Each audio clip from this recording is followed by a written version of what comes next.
आप सारे जानते हैं इनके बारे में। X student. Genius student. धन्यवाद। सबसे पहले तो मैं यहाँ सभी उपस्थित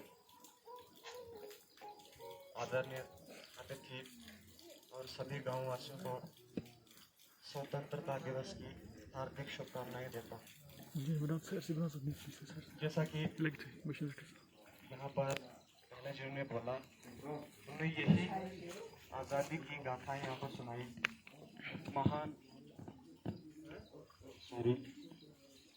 महान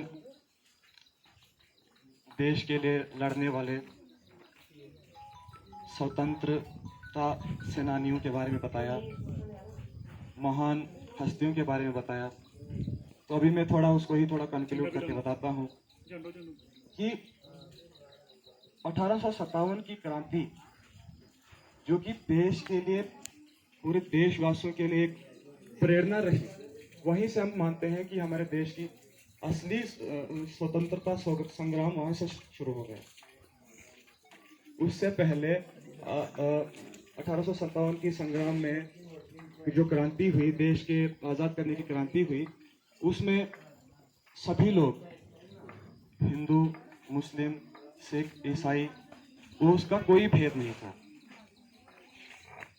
उसका कोई मतलब ही नहीं था। मतलब देश में ऐसी कॉमनवेल्थ फोर्सेस जो है उनका आगमन हुआ ही नहीं था। लेकिन 1857 के बाद जब अंग्रेजों को लगा कि उनकी नींव उखड़ रही है, ये हिंदू मुस्लिम कमजोरी तो है इनकी, लेकिन अभी इसका फायदा उठाना जायज है। यही एक इनका वीक पॉइंट है जहां से हम इनको उखाड़ सकते हैं, जहां से हम इनको बांटकर, जैसे कि वो फेमस फ्रेज उन्हें दिया, डिवाइड एंड रूल, कि इनको पहले अलग करो फिर इन पर शासन करो। आज भी हम हिंदुस्तानी, आज भी हम देशवासी उसी लेगेसी को हम साथ लेकर चल रहे हैं। आज भी हम बटे हुए हैं, वो कहीं गई नहीं। अंग्रेजों ने जो छाप छोड़ी वो हम पर अभी भी लागू होती है, अभी भी हम पर वो दिखती है। जैसे कि उनने जो कानून बनाया है वही कानून हमने एक्सेप्ट किया। आज भी उन्हीं का जो उनका कॉन्स्टिट्यूशन है, हमने भी वही कॉन्स्टिट्यूशन अपनाया है। उन्होंने जिस तरह हम पर राज करने का वो कोशिश किया, हम पर उसकी छाप पड़ गई, हम भी उससे बच नहीं पाए। वो इसलिए क्योंकि उनका हम पर बहुत गहरा असर पड़ा। उनका एक फायदा भी था कि उन्होंने हमें एक साथ बांध भी दिया और उसी समय हमको विभाजित भी कर दिया, डिवाइड भी कर दिया उन्होंने। तो उन्होंने देखा कि अब तो इनका यही, अगर ये एक साथ लड़े, अगर फिर 1857 जैसी क्रांति हुई तो फिर तो भाई यहाँ से निकलना ही पड़ेगा। तो पहले उन्होंने यही किया कि पहले उन्होंने मुसलमानों को जो है अपील करना स्टार्ट कर दिया कि पहले हम आपको जी ये इंटरेस्ट जो है, आपके इंटरेस्ट हिंदुओं से अलग है, हिंदू जो है मेजॉरिटी में है, यहाँ पर राज करेंगे। तो पहले उनको अपील करना स्टार्ट कर दिया और फिर बांट कर उन पर प्रहार कर दिया। तो इसके संदर्भ में जब उन्होंने कानून एक पास किया 1909 में, तो यहाँ पर उन्होंने सेपरेट कम्युनल, मतलब मुसलमानों के लिए अलग सीट होगी, हिंदुओं के लिए अलग सीट होगी, सिख के अलग सीट होगी। इस हिसाब से उन्होंने उनमें धार्मिकता का एक विचार उनके दिमाग में बिठा दिया कि हाँ, हम अलग हैं, हम ऐसी कोई बात ही नहीं है, लेकिन हम अलग हैं। और वहां से ये ताकतें स्टार्ट हुई, देश एक साथ बांध भी रहा था और वहीं एक ही उसी समय देश बट भी रहा था। देश में ऐसी ताकतें भी का आगमन भी हो रहा था जहां पर कि हम उस दिशा में जा रहे थे जहां पर हमने देखा कि विभाजन हुआ। वो 1857 से ही शुरू हो गया था। इसकी लेगेसी 1857 से ही शुरू हो गई थी। अंग्रेजों का ये बिल्कुल एक मास्टर प्लान था, मास्टर माइंड थे इसके कि हाँ, इनको तो अब हमें बांटना ही है। जब उनकी नींव उखड़ने लगी, जब वो यहाँ से जा रहे थे, तो अब उनको भी खतरा लगा कि देश बट गया तो उनके हित में ये नहीं होगा, लेकिन वो भी इसको बचा नहीं पाए। 1957 में हमने देखा, 1947 में हमने देखा कि किस तरह से देश का विभाजन जरूरी हो गया। क्योंकि जगह जगह दंगे होने लगे, कम से कम 10 लाख लोगों का कत्ल हुआ। और जहाँ जहाँ हिंदू थे, जहाँ जहाँ हिंदू माइनॉरिटी में थे, वहाँ मुसलमानों ने हमला कर दिया। जहाँ मुसलमान माइनॉरिटी में थे, वहाँ हिंदू ने हमला कर दिया। मतलब देश को बंटवारा होने से अब कोई बचा ही नहीं सकता था।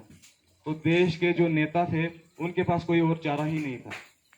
उनके पास कोई और चारा नहीं था कि अब इसको विभाजित करना ही है। यही एक तरीका है, यही एक आखिरी तरीका है जिससे हम देश को बचा सकते हैं। तो एक मुसलमान मेजॉरिटी जो है, मुस्लिम मेजॉरिटी कंट्री बना दी गई पाकिस्तान, और दूसरी बन गई हिंदू मेजॉरिटी कंट्री जो है इंडिया, हिंदुस्तान, भारत। लेकिन निष्कर्ष यही सामने आता है कि हम किसके लिए लड़े। हमारे जो महान स्वतंत्रता संग्राम के जो नेता थे, जैसे महात्मा गांधी, उन्होंने चाहा था कि इस देश की नींव एक धर्म पर रखी जाए। तो इस देश की नींव ही धर्म पर है। ये कोई देश कोई कानून से नहीं, कोई आर्टिकल से नहीं, कोई आईपीसी से नहीं चलता, ये धर्म से ही चलता है। आखिरकार जब संविधान बनाया गया तो उसमें भी जो हम प्रियम्बल है, उसमें बताया गया है कि we the people of India, हम इस भारत के लोग have solemnly declared our country into sovereign socialist secular republic। ये एक रिपब्लिक है, डेमोक्रेटिक, जहां पर लोग राज करेंगे। कोई नेता यहां पर राज नहीं करेगा। कोई मतलब कोई राजा जो पहले से ही उसका बाप भी राजा था, उसका दादा भी, वही राज नहीं करेगा। यहां पर लोग राज करेंगे। हम इसको एक डेमोक्रेटिक कंट्री बनाए, सेकुलर। यहां पर धर्म के नाम पर कोई भेद नहीं होगा किसी के साथ, सबको बराबरी का हक होगा। और इसलिए उन्होंने बताया कि हम इक्वलिटी देंगे, सबको इक्वलिटी, बराबरी का हक देंगे, चाहे वो धर्म हो, चाहे वो नौकरी के मामले में हो, या उसकी एक इंसान की जो इंडिविजुअल रेस्पेक्ट के मामले, उसको हम इक्वलिटी देंगे। यहाँ पर लिबर्टी, आजादी सबको देंगे, किसी पर कोई पाबंदी नहीं होगी। वो जो चाहता है, वो जिस भगवान की पूजा करना चाहता है वो करे, वो जिस चीज में यकीन रखना चाहता है वो रखे, वो जो काम करना चाहता है वो करे, वो जो नौकरी करना चाहता है वो करे, इस पर कोई पाबंदी नहीं होगी। फ्रेटर्निटी, कि हम भाईचारा रखेंगे और इसकी कोशिश भी करेंगे। सभी देशवासी भाईचारे के सूत्र में एक साथ एकत्रित हों।